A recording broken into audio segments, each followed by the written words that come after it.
Bienvenue au premier salon du handicap et des achats responsables. J'ai l'honneur d'accueillir Philippe Glohagen, qu'on ne présente plus, mais je vais cependant quand même vous laisser vous présenter.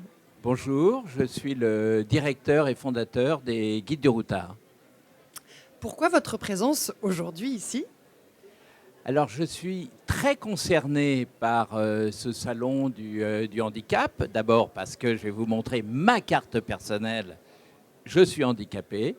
C'est un projet, donc Xavier Kergal, le directeur, m'a parlé depuis au moins 2 ans. Déjà, ce qui me fait plaisir, il fait partie de ces gens qui font véritablement ce qu'ils disent, ce qui est déjà assez rare dans le monde de l'entreprise. Et il y a un véritable manque d'information des grandes entreprises et des petites, bien entendu, vis-à-vis du handicap. Vous savez que les entreprises sont tenues de verser une part importante de leur salaire aux handicapés par l'embauche ou par un chèque, tout simplement, qu'ils donnent à diverses entreprises qui gèrent les handicapés, genre les ESAT. Mais à qui distribuer cet argent quand on s'appelle LVMH, Danone, des grandes entreprises, eux savent, parce qu'ils ont des DRH qui sont très pointus, très à même de décider de la distribution de cet argent qui fait quand même une somme au total assez considérable.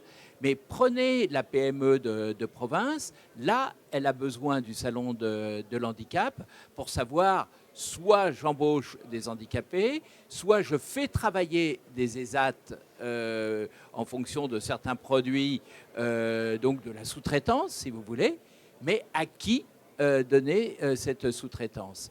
Dans ce salon, je ne suis pas l'organisateur, mais ce que je trouve formidable, je le découvre là ce matin avec vous, c'est que vous avez des thématiques des AT.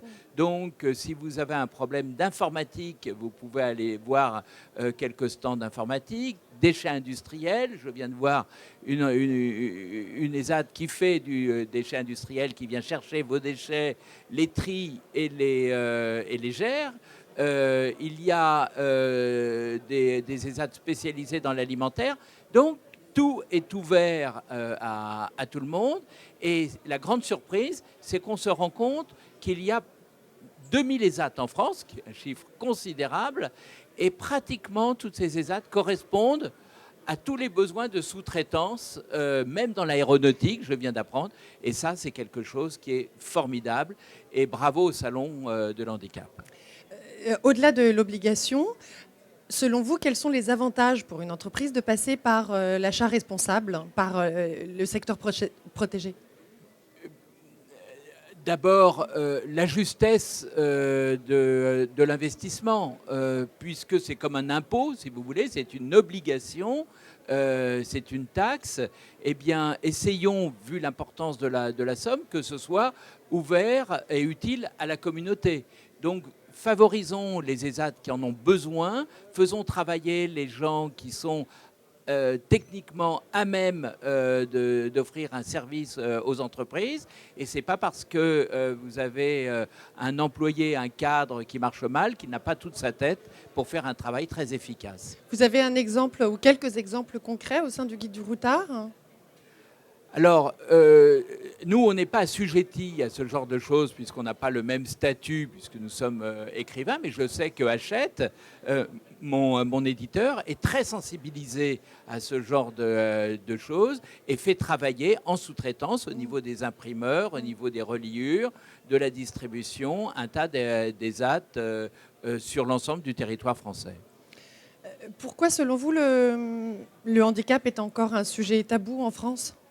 De moins en moins, j'en suis ravi. Regardez, il y a 20 ans, on voyait assez peu de fauteuils roulants dans les rues. Maintenant, ils sont là parce que ce sont des gens exactement comme les autres et qui ont une toute petite différence.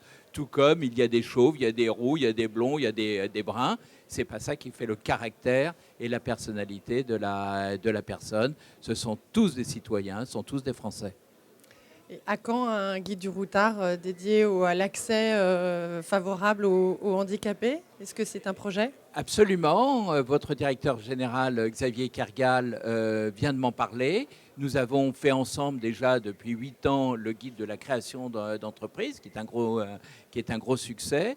Un guide du routard qui répertorierait les 2000 ESAT par région, avec chacune une explication de ses spécificités, des services qu'ils peuvent rendre. Je pense que c'est une chose qui est tout à fait raisonnable. En tout cas, moi, je serais ravi d'y contribuer.